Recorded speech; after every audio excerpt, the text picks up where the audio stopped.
40 میں دیکھیں تو اس میں کیا کہا جا رہا ہے کہ یہ جو قوم لوط تھی جس پر پتھروں کی بارش برسائی گئی تھی، تو نبی کریم صلی اللہ علیہ وسلم کو یہ جو مشرکین ہوتے تھے، اب یہ اتنی ساری قوموں کے جو ذکر ہے وہ کرنے کے بعد آیت نمبر 41 میں دیکھیں تو یہاں پہ کہا جا رہا ہے کہ جب بھی مشرکین نبی کریم صلی اللہ علیہ وسلم کو دیکھتے تھے تو ان کا مذاق اڑاتے تھے، اور وہ اس کے ساتھ ایک یہ ان کی سٹیٹمنٹ ہوتی تھی کہ بھائی بڑا شکر ہے کہ ہمارے معبودوں کے ساتھ جو ریلیشن ہے وہ بہت اسٹرانگ ہے، اگر ایسی بات نہ ہوتی تو یہ شخص تو ضرور ہمیں گمراہ کر دیتا۔ معاذاللہ، مطلب ان کے یہ عقیدہ تھا کہ یہ جو ہیں یہ ہمیں ہمارے معبودوں سے گمراہ کر رہے ہیں۔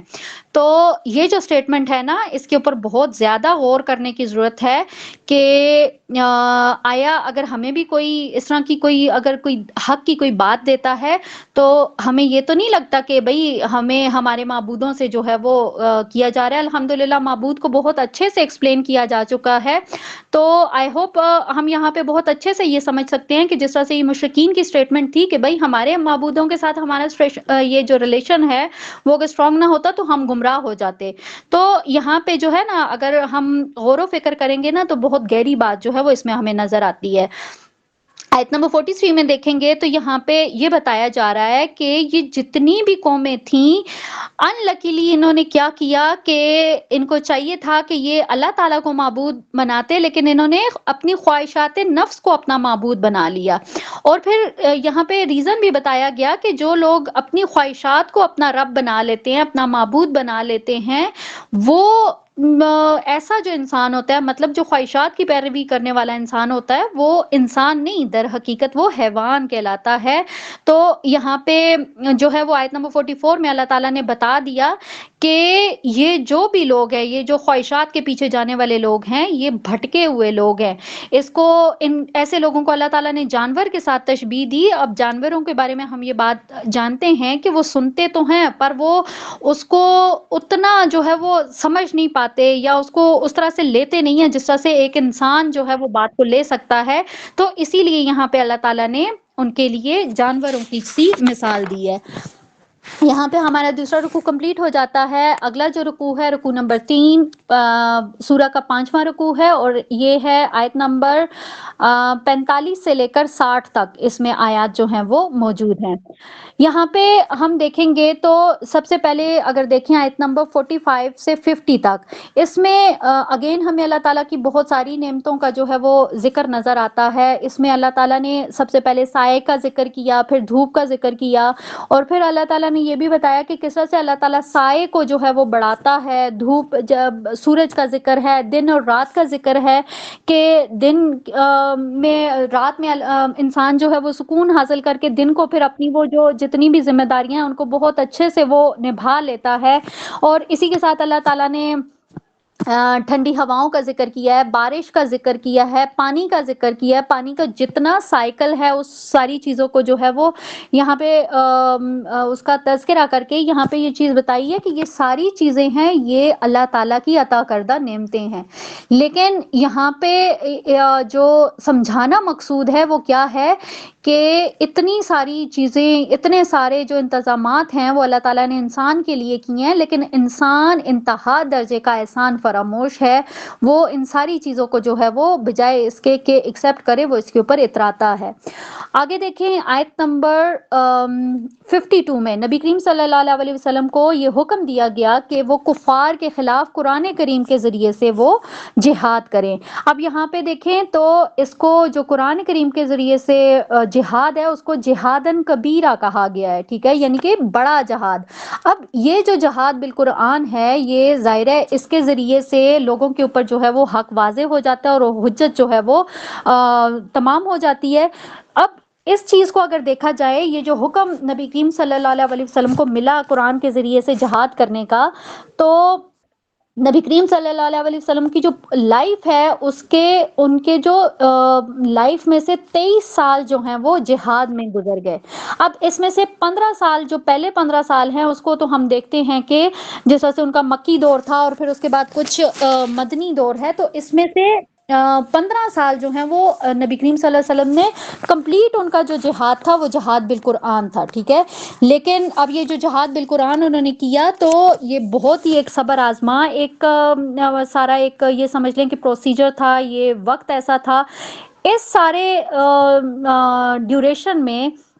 نبی کریم صلی اللہ علیہ وسلم نے اپنے لیے ایک بہت ہی ایک یہ سمجھ لیں کہ ڈسپلنڈ ایک اور ٹرینڈ ایک جماعت انہوں نے اپنے لیے تیار کی. اب اس جماعت کی وجہ سے پھر جو نبی کریم صلی اللہ علیہ وسلم کے باقی کے جو 8 سال ہیں نا، تو انہوں نے جہاد بالقرآن کے ساتھ ساتھ انہوں نے جہاد بن نفس یعنی کہ جو انہوں نے عسکری جہاد کیا تھا وہ بھی پھر انہوں نے ساتھ میں کیا اور دین کو انہوں نے غالب کر دیا. یہاں پہ ہم دیکھتے ہیں آیت نمبر 53 میں دیکھیں تو یہاں پہ 2 دریاؤں کا ذکر ملتا ہے کہ ایک کا پانی میٹھا ہے، ایک کا پانی کڑوا ہے. لیکن اللہ تعالیٰ کی قدرت دیکھیں کہ یہ دونوں پانی آپس میں کبھی بھی نہیں ملتے ہیں. آیت نمبر 54 میں دیکھیں تو یہاں پہ اللہ تعالیٰ نے انسان کی تخلیق کے بعد اس کے جو نسبی رشتے ہیں نا ان کا ذکر کیا ہے. اور حکمت کیا ہے اس میں کہ اللہ تعالیٰ نے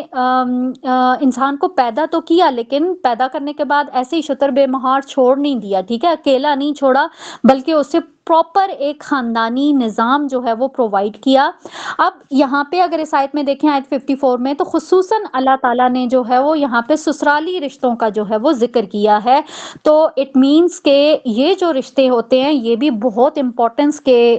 حامل ہوتے ہیں. تو یہاں پہ ہمیں ان کے بارے میں بھی تھوڑا سا جو ہے وہ نظر ثانی کرنے کی ضرورت بنتی ہے. آیت نمبر 55 میں اگر دیکھیں تو یہاں پہ اللہ تعالیٰ نے کہا کہ نفع اور نقصان کا مالک صرف اور صرف اللہ تعالیٰ ہے.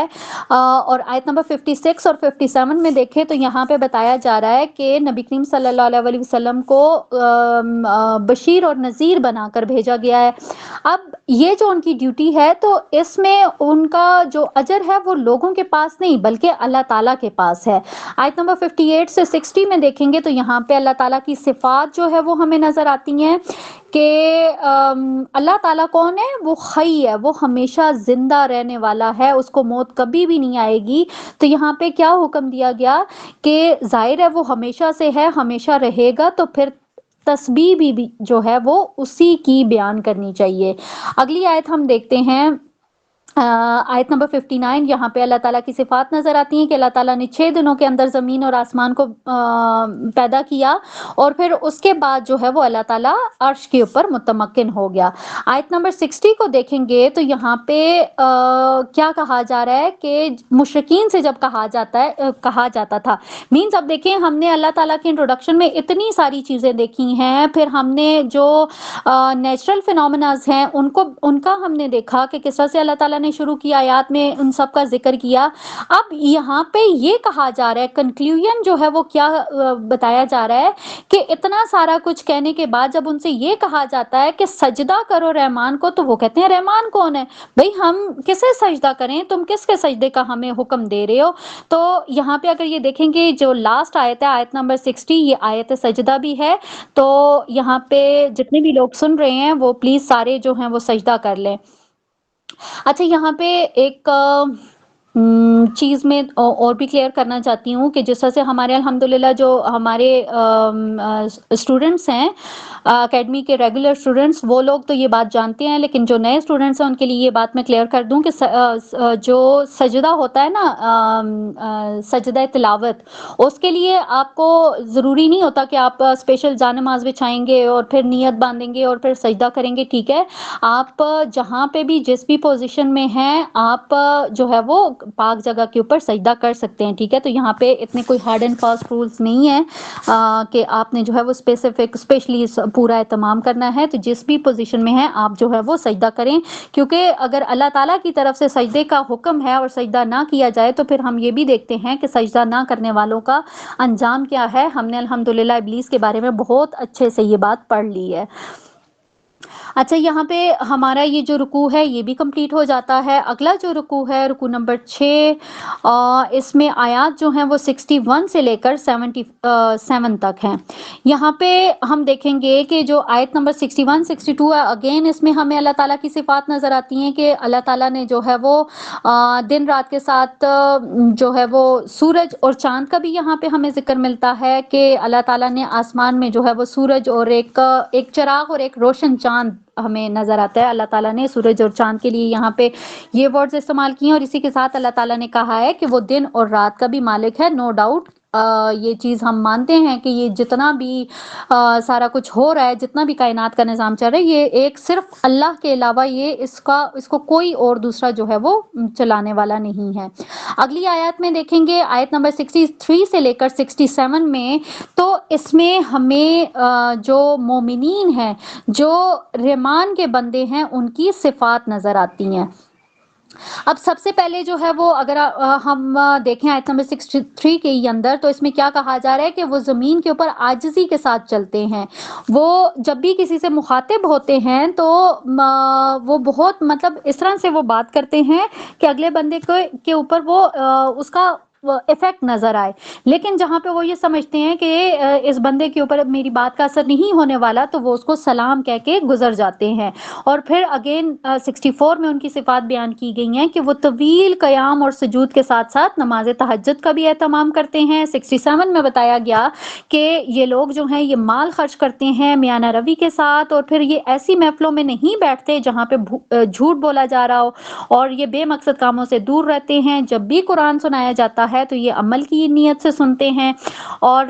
اسی کے ساتھ جو ہے وہ شرک، قتل ناحق اور زنا جیسے جتنے بھی بڑے بڑے جو گناہ ہیں، یہ ان سے جو ہے وہ اجتناب کرتے ہیں، ان سے دور رہتے ہیں. لیکن یہاں پہ اللہ تعالیٰ نے ساتھ میں یہ بھی کہا کہ اگر یہ جن لوگوں کی صفات یہاں پہ بیان کی جا رہی ہیں، اگر ان میں سے کسی سے اگر یہ جو گناہ ہیں اگر سرزد ہو جاتے ہیں، تو یہاں پہ اللہ تعالیٰ نے کہا کہ قیامت کے دن ان کے لیے عذاب بھی جو ہے وہ دگنا ہوگا. اور پھر اسی کے ساتھ آپ دیکھیں ایک تھوڑی سی سخت ایک بات ہمیں نظر آتی ہے نا، کہ ایک طرف تو اللہ تعالیٰ نے ان کے اوصاف بتائے، پھر یہ بھی بتا دیا کہ اگر وہ گناہ کریں گے تو ان کا عذاب بھی دگنا ہوگا. لیکن پھر کمپنسیشن کے لیے اگر آپ دیکھیں آیت نمبر 70 میں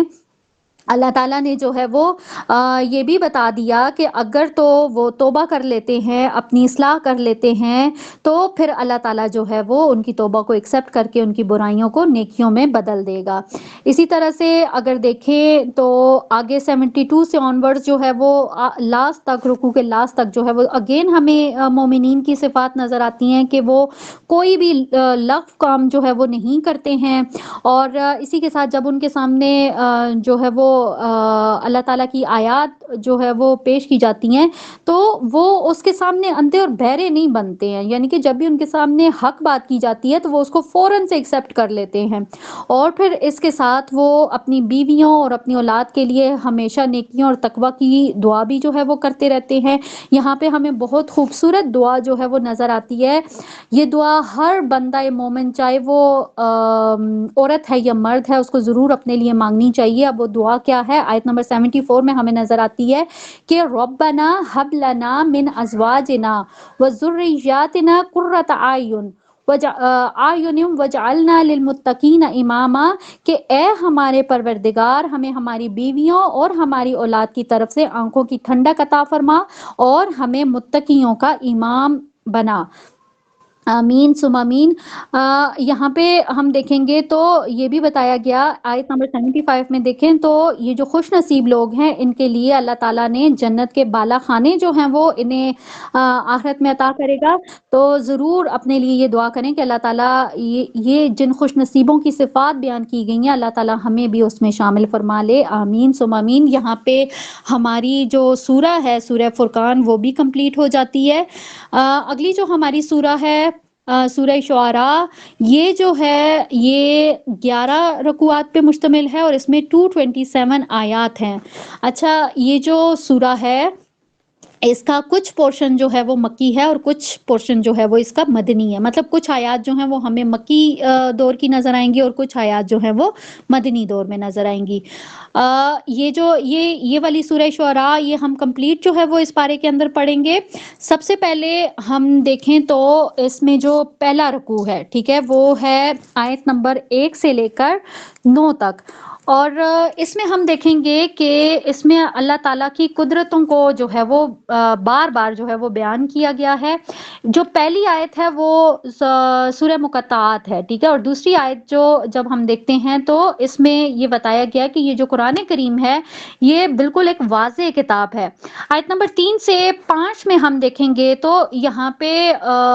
ہمیں یہ نظر آتا ہے کہ نبی کریم صلی اللہ علیہ وسلم کے ساتھ مخاطبت کی گئی ہے کہ جس طرح سے نبی کریم صلی اللہ علیہ وسلم اہل مکہ کے لیے بہت زیادہ پریشان ہوتے تھے کہ یہ لوگ ایمان کیوں نہیں لا رہے ہیں، تو یہاں پہ اللہ تعالیٰ نے کہا کہ اگر ہم چاہیں تو ان سب کی جو ہے وہ گردنیں جھکا دیں، لیکن حکمت کے پیش نظر ایسا نہیں کیا جا رہا ہے، اور جب تک اللہ تعالیٰ کی طرف سے ان کے لیے کوئی نصیحت نہیں آتی ہے تو یہ ایسے ہی کرتے رہیں گے۔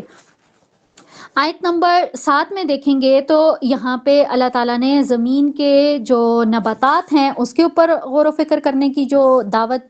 دی ہے۔ آیت نمبر 8 میں دیکھیں گے تو یہاں پہ اللہ تعالیٰ نے فرمایا کہ یقیناً اس میں نشانی ہے لیکن اکثریت جو ہے وہ ایمان لانے والی نہیں ہے۔ تو یہاں پہ اس چیز سے کیا مراد ہے کہ جو بھی اللہ تعالیٰ کی نشانیوں کو دیکھ کر ایمان نہیں لائے گا تو پھر اللہ تعالیٰ بہت زبردست ہے، یعنی اگر اللہ چاہے تو اسے فوراً جو ہے وہ عذاب دے سکتا ہے، بٹ یہ چیز ہم جانتے ہیں کہ اللہ تعالیٰ جو ہے وہ رحیم ہے، اللہ تعالیٰ عزیز تو ہے لیکن رحیم بھی ہے۔ تو یہ جو اللہ تعالیٰ کی یہ جو صفت ہے اسی کی وجہ سے اللہ تعالیٰ جو ہے وہ انسان کو اصلاح کے لیے جو ہے وہ ٹائم دیتا رہتا ہے۔ اب یہاں پہ اگر ہم اس رکوع کی اگر سمری دیکھیں تو اس میں ہمیں کیا ملتا ہے کہ جس طرح سے اللہ تعالیٰ کی نشانیوں کو دیکھنے کے باوجود بھی مشرکین ایمان نہیں لا رہے تھے، تو نبی کریم صلی اللہ علیہ وسلم کو ایک تسلی جو ہے وہ دی گئی کہ اگر اللہ چاہے تو معجزہ دکھا سکتا ہے، معجزہ دکھا کے ان کو ایمان لانے پہ مجبور کر سکتا ہے، لیکن اللہ تعالیٰ کو یہ چیز تو مطلوب نہیں ہے نا۔ اللہ تعالیٰ کو تو جو انسان سے مطلوب ہے وہ تو ایسا ایمان ہے جو کہ بغیر دیکھے ایمان لانا ہے۔ اب دیکھیں کوئی بھی عذاب کو دیکھ کر ایمان لے آئے تو اس ایمان کا کیا مزہ ہے، اس کا کیا فائدہ ہے؟ ایمان تو دیکھیں ہم یہ بات جانتے ہیں نا کہ فرعون نے بھی آخری ٹائم پہ جو ہے وہ اس نے کہا تھا کہ بھائی میں موسیٰ کے رب کے اوپر ایمان لاتا ہوں، تو اس ٹائم پہ آپ جو ہے وہ موت کو سامنے دیکھ لیں، عذاب کو سامنے دیکھ لیں، پھر اس وقت آپ ایمان لائیں گے تو وہ آپ کے لیے فروٹفل نہیں ہوگا۔ تو یہاں پہ بھی اللہ تعالیٰ نے وہی چیز بتائی ہے کہ اگر اللہ چاہے تو یہ تو ایک سیکنڈ بھی نہیں لگے گا یہ لوگ ایمان لے آئیں گے، لیکن اللہ تعالیٰ کو یہ چیز مطلوب نہیں ہے، کیونکہ اللہ تعالیٰ نے یہ چیز بتا دی ہے کہ جو آخرت ہے اس میں ہر ایک چیز کا جو ہے وہ حساب ہو جائے گا۔ دوسرا جو رکوع ہے یہ آیت نمبر 10 سے لے کر 33 تک ہے۔ اب اس میں ہم دیکھتے ہیں کہ آیت نمبر جو 10 ہے، 10 اور 11 اس میں موسیٰ علیہ السلام کا جو ہے وہ ذکر ہمیں نظر آتا ہے کہ جب موسیٰ علیہ السلام نے اس کو اللہ تعالیٰ نے موسیٰ علیہ السلام کو بھیجا تھا فرعون کی طرف کہ فرعون کے پاس جاؤ اور اسے جو ہے وہ دعوت دو، ایمان کی دعوت دو۔ تو آیت نمبر 12 میں اگر ہم دیکھیں تو یہاں پہ نا ہمیں موسیٰ علیہ السلام کی طرف سے خدشہ جو ہے وہ نظر آتا ہے۔ اب انہوں نے اس کے جواب میں کیا کہا، یعنی کہ اللہ تعالیٰ نے ان کو ایک حکم دیا کہ آپ جاؤ اور فرعون کو جو ہے وہ دعوت دو، حق کی دعوت دو۔ تو انہوں نے کیا کہا کہ مجھے یہ ڈر ہے کہ وہ مجھے جھٹلا دے گا۔ اب اس کا جو ریزن انہوں نے دیا وہ کیا تھا، ایک تو جو موسیٰ علیہ السلام تھے ان کی زبان میں تھوڑا سا مطلب لکنت تھی، وہ رواں نہیں بول سکتے تھے، تو اسی لیے انہوں نے کہا ایک تو خدشہ یہ ہے کہ میں اب جا کے اس کے آگے حق بیان کروں گا اور زبان جو ہے وہ ساتھ نہیں دے گی تو یہ اس وجہ سے وہ مجھے جھٹلا دے گا۔ اور ایک ریزن انہوں نے اور دیا کہ میرے ذمہ ان کا ایک قتل بھی ہے جو کہ مجھ سے ہوا تھا، اور یہ ہے کہ اب میں وہاں واپس جاؤں گا تو مے بی پاسبل کہ وہ مجھے اس قتل کے بدلے میں قتل کروا دے۔